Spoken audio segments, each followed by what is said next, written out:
高雄美术馆2楼过去常常有盗鸟会去弄到这2楼的玻璃窗仔全死亡。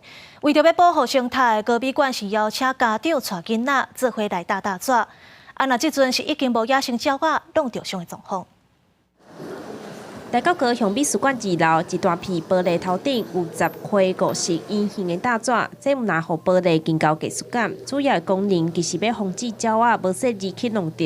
根据统计，台湾每当会有880万只鸟仔因为通杀，也就是弄到窗仔玻璃着伤也是死亡。常常来散步的民众也讲，美术馆的鸟仔生态是真丰富。介济鸟类的一只休困，尤其是冬天有足济。为北方来的候鸟，真好啊！但是看会使个，好较侪人知影，用较侪所在。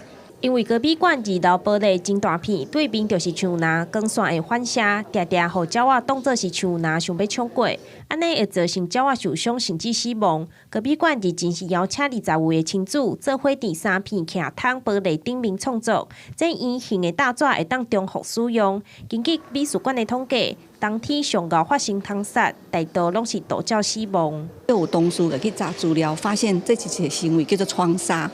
那因为窗杀内底真侪是挡候鸟，大部分拢发生伫树仔边，有大片玻璃。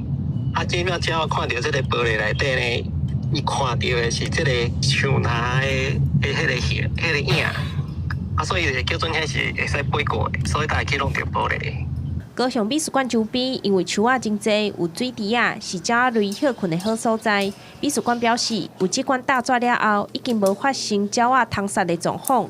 未来也会将另外2面徛窗玻璃大纸来保护附近的鸟仔。记者钟怡辉、邱昭勇高雄报道。